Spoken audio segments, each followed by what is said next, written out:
Hello and welcome to another episode of Full Court Finance here at Zacks. I'm your host, Ben Rains. And today we're taking a look at two tech stocks that are set to report their quarterly earnings next week as we start to ramp up into the busy portion of Q3 earnings season, and that is Netflix and Snap. But before we get everything, I want to say remember to subscribe and leave a review wherever you listen to your podcast, and make sure to check out our new Zacks.com/promo page for a look into some of our services, portfolios, and more. All right, so quickly we're going to go through before we look at both Netflix and Snap, just the broader market picture to provide more context heading into Q3 earnings season. So if we look back to last week, started off on a really rough note, and then we saw the market bounce back last Thursday with big jumps for both the S&P 500 and the NASDAQ, both trading back above Monday's levels. The positivity doesn't necessarily mean the market won't experience more selling and volatility in the fourth quarter, especially considering how far we've come in 2021 and off those coronavirus lows. So with that said, though, we've seen sort of this slow churn downwards since the early September highs, where we've seen a similar pattern where we see some moves lower. Then every time there's a big drop, we do see the bulls buy back in, but we've still just sort of churned lower for the last 5 weeks or so, with both the S&P 500 and the NASDAQ trading about 4% off their lows, give or take, at the moment, with the benchmark sitting around 3.5, the NASDAQ sitting around 4%, as we have seen some pullbacks. But obviously, traders and analysts have been calling for what could even be a correction, considering how far we've come. So as I said, there could certainly be more selling in the near term. We did see, though, however, some positivity. We saw some solid jobs data on Thursday, but then that was followed up by pretty brutal jobs data that came out for September. So Thursday was the weekly unemployment benefits, and then Friday we saw that we only added 194,000 jobs in September, which was the smallest gain since December of 2020, and down well below from 366K added in August, which also fell well below economists' expectations. So obviously not the best sign, but Wall Street hasn't reacted too negatively to that report, especially since we do see some signs of positivity heading into the vital holiday shopping season.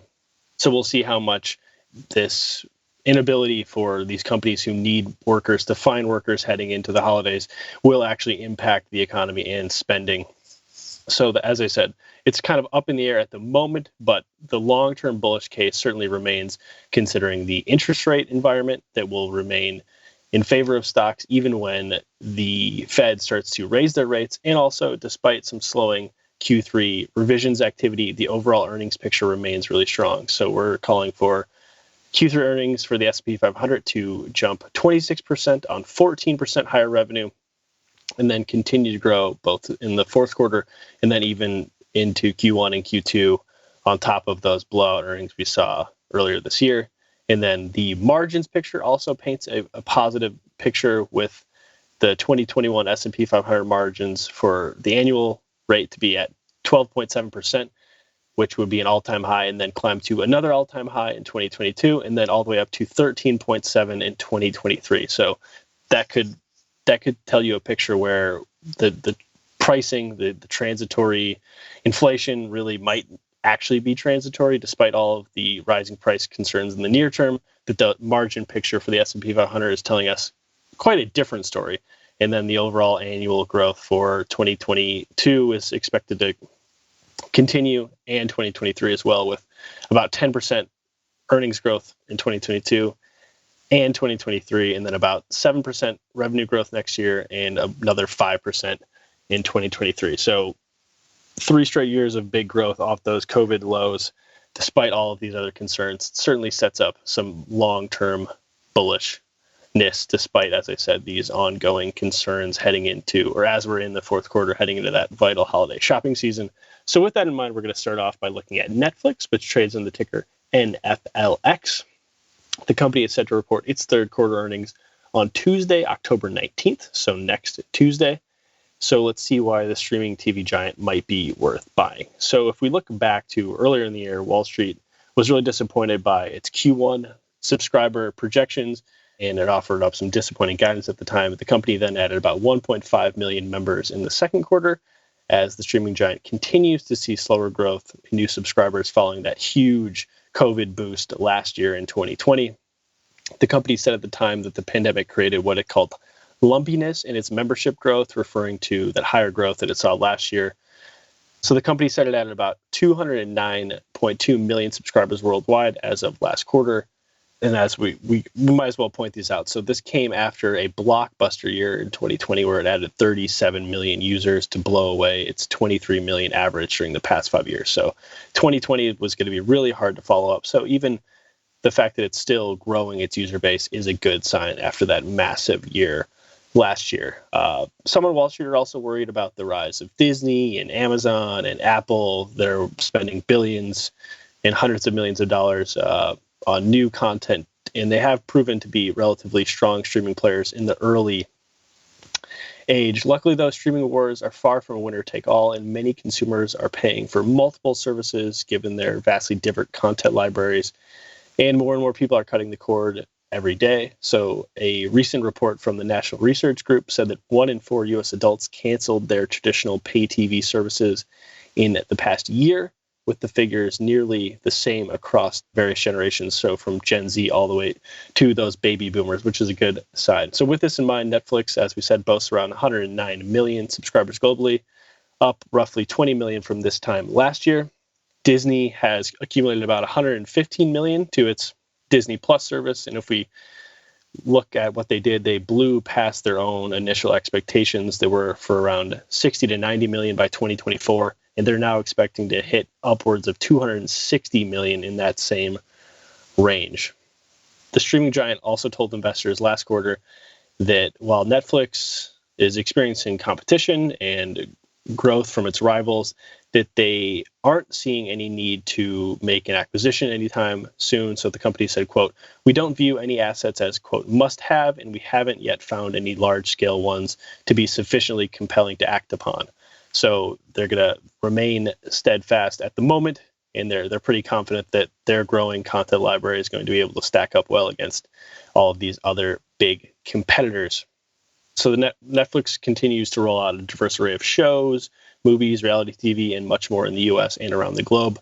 That new show that's popping everywhere, even in headlines on the Wall Street Journal, is that Squid Games that's supposedly attracting users from all over the place, and that's a show that was originated in South Korea. So this is now turned into a big global phenomenon. So that's something Netflix is pointing to. They've landed deals with Hollywood giants, both in front of and behind the camera. This includes Steven Spielberg and other big blockbuster names. So if we look back, Netflix posted 24% growth last year, marking a slowdown from recent periods. That's come to expect, though. They had one of the best runs in the last decade in the 2010s. But Netflix, as we mentioned, it was a star of the 2010s, averaging about 28% sales growth during the past decade. So it's not like they were pulling in 50% growth every quarter. So that slowdown isn't that much. So looking ahead, Zacks estimates call for its 2021 revenue to climb another 19% from 25 billion all the way up to about 30 billion, with it then set to jump another 14% or about 4.4 billion higher in 2022. Meanwhile, its projected adjusted earnings are projected to jump 71% this year and then 22% in 2022. And we should note that the company's earnings revisions activity has been a little mixed recently. So the company's slipped a little bit since before the report. So we were calling for $10.51 per share of full year earnings, and now we're calling for $10.40 per share. So not a massive change, but it is worth noting that has changed since before it reported its Q2 results, and it missed by about 6% last quarter after having beat by about 26% in the first quarter. But we should note that Netflix normally trades, historically it's traded based mostly on its user growth and not necessarily that earnings beat or miss. And importantly, investors and Wall Street are pretty happy that Netflix projected it will post break-even free cash flow in 2021, which marked a huge improvement from previous projections that called for burning as much as $1 billion. And the company also has continued to reiterate the fact that it no longer needs to raise external financing or external money to finance its day-to-day operations, which is a big win after it had taken on billions and billions of dollars to ramp up content over the last several years. And with this in mind, Wall Street remains largely high on the stock, with 21 of the 29 brokerage recommendations that Zacks has coming in at strong buys, with 2 more buys and only 2 of those 29 brokerage recommendations coming in below a hold. And if we look ahead, the company is expected to add about 3.5 million new global memberships this year to get up to about 213 million. So some solid growth. It would come in well above last quarter's growth based on their own projections. The Netflix earnings estimates help it hold the Zacks rank number 3 hold right now. It also rocks an A grade for growth in our style score system. And in terms of the stock price movement, it had lagged the market until after its second quarter earnings report, having moved roughly sideways for most of 2021 until then. And the company then finally broke out of that slump, and it's now up about 18% in 2021, including a 25% climb since early August, with it setting brand new record highs of $646 a share just last week, even as the market has fallen from its own September highs. With this in mind, the company is sitting a little bit near those overbought RSI levels. It went way above those a couple weeks ago, but now it's back to just around that oversold level. So we could see some near-term selling, but the positivity heading into earnings is still there for sure. And the stock has still underperformed the S&P 500 over the last year, up 18% versus 26% for that benchmark index. So for a stock like this that still has huge growth runway, it might not be a bad idea to bet on the streaming TV giant as it's come out of its little bit of a slumber over the last couple months.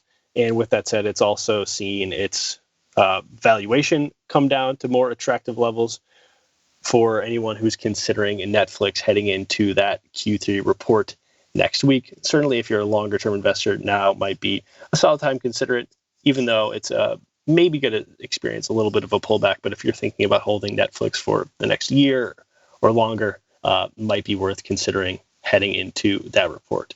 And now we're going to look at another company that's set to report next week that operates a different business, but it's still a modern entertainment company, and that is Snap Inc., which is the parent company of Snapchat, which trades under the ticker SNAP, so SNAP. They're set to report their Q3 results on Thursday, October 21st.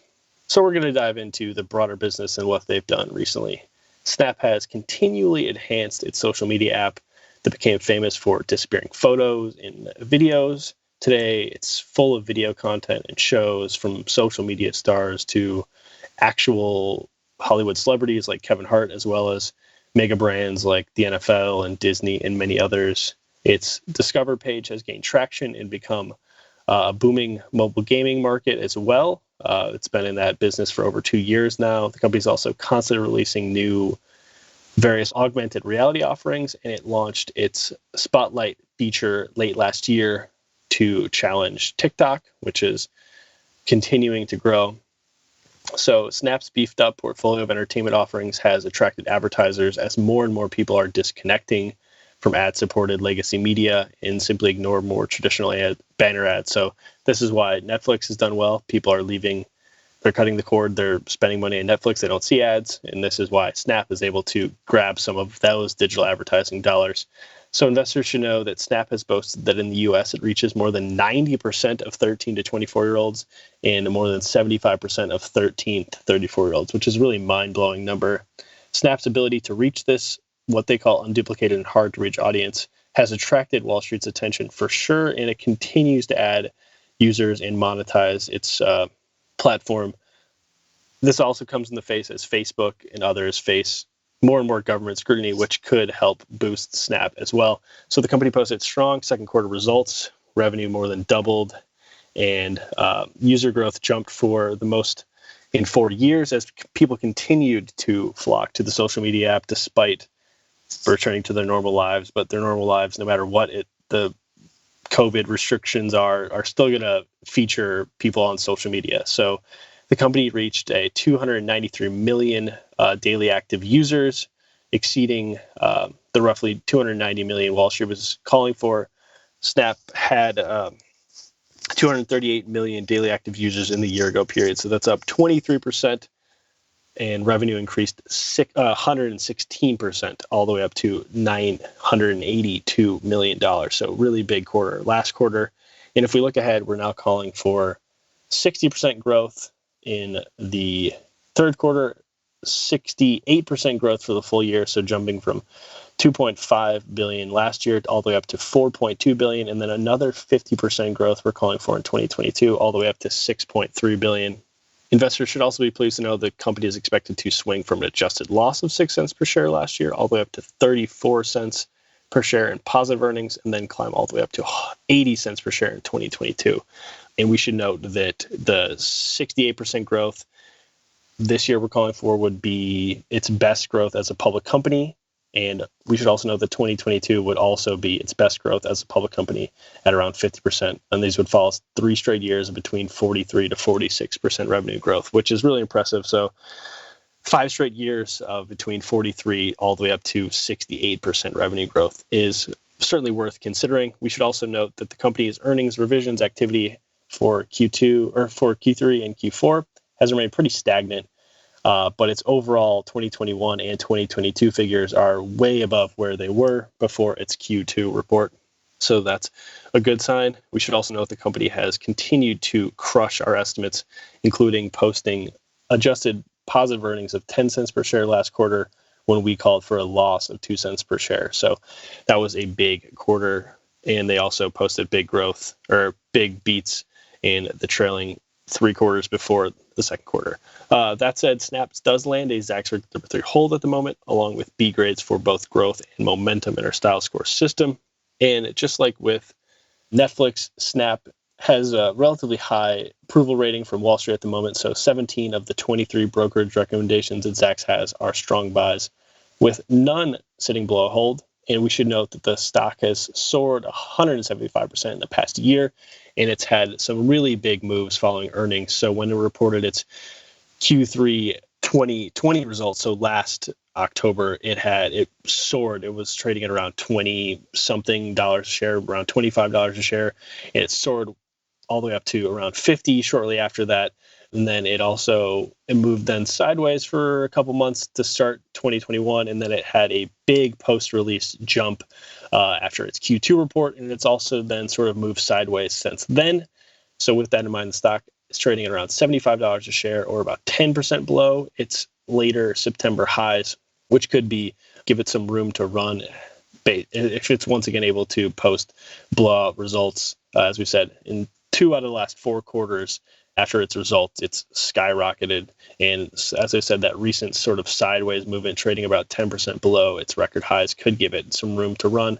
It's also sitting just below or just above its 50-day moving average at the moment.